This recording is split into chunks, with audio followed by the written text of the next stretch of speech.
So if you're still on the fence about buying the new Forza Horizon 5 Hot Wheels expansion pack, let me point out a few things that may help you make up your mind.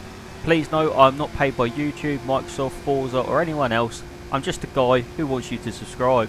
So firstly is the new Forza Horizon story. It's a 6-part story that, if you actually listen to the voiceover, it explains lots of history behind Hot Wheels, like why the track is orange, and highlights some interesting facts about the cars, which for me as a kid who grew up in the 90s playing with these cars is proper interesting. Along with this, you are now limited to B-class cars to begin with. You then have to complete multiple missions and races to rank up the tiers and unlock the higher classes. This for me keeps the game alive and fresh and gives me a real goal to work towards and something to achieve rather than just driving around the map aimlessly, which to be honest on the main map I do a lot. Also we get a whole new section of monthly rivals too, which is completely separate to the main map. We also get Event Lab. If you don't know what Event Lab is, it's basically where you can make your own racetracks. And with this DLC, you can now make your own racetracks with Hot Wheels tracks, which is f***ing awesome. That literally takes me directly back to my childhood, where I'm just making all these random tracks, building them up and down the stairs, using these weird contraptions that make the cars fly out all over the place. I think that's amazing. That is probably one of the best DLCs that could probably come to Forza. Or if you're not so creative, then you can just hop on the Event Labs and you can download my tracks, you can download other people's tracks, and you can still have fun with other people's tracks. You don't have to sit there and grind for hours to make your own tracks. If you don't want to, you can just choose some other people's tracks and give them a bash. So as well as the Event Lab, we also get loads more PR stunts. We actually get 20, and as you guys know, it's my favourite thing to go for high scores on the drift zones. So in the main map, like I said in my last video, the drifting is broken. They changed it from the start, so you couldn't beat your high scores. There's so many videos out there.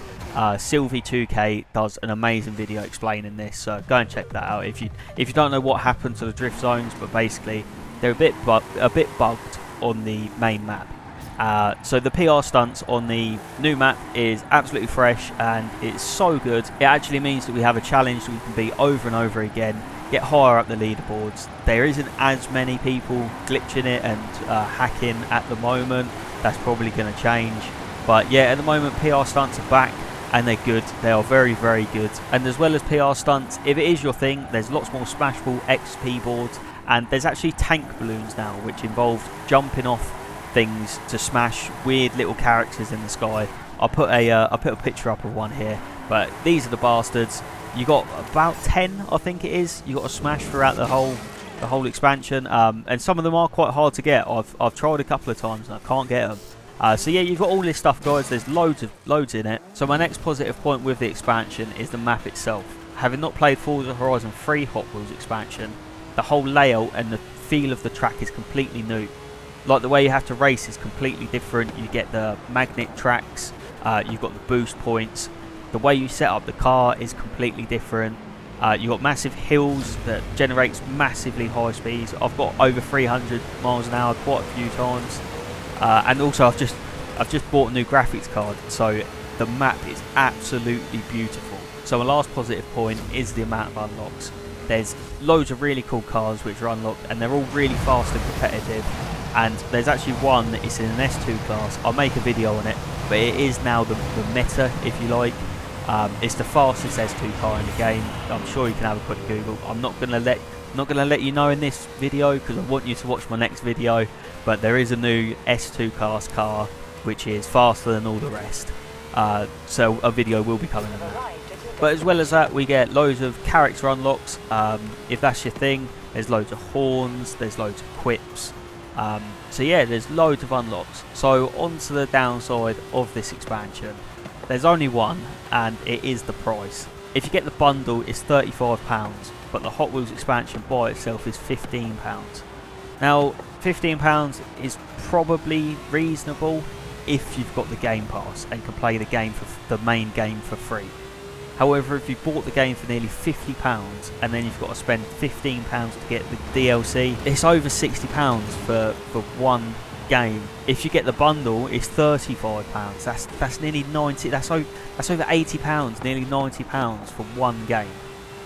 It should definitely be free for you guys if you bought the full game. But I didn't. I have the Game Pass, and also I've never played Hot Wheels on Forza Horizon 3, so it's completely new for me. So that is my only downside, is the price. But that's up to you guys. If you can afford it, then brilliant. I would highly recommend it. But if you can't, then definitely don't skimp yourself. I know times are hard now with fuel prices and having the COVID and whatnot.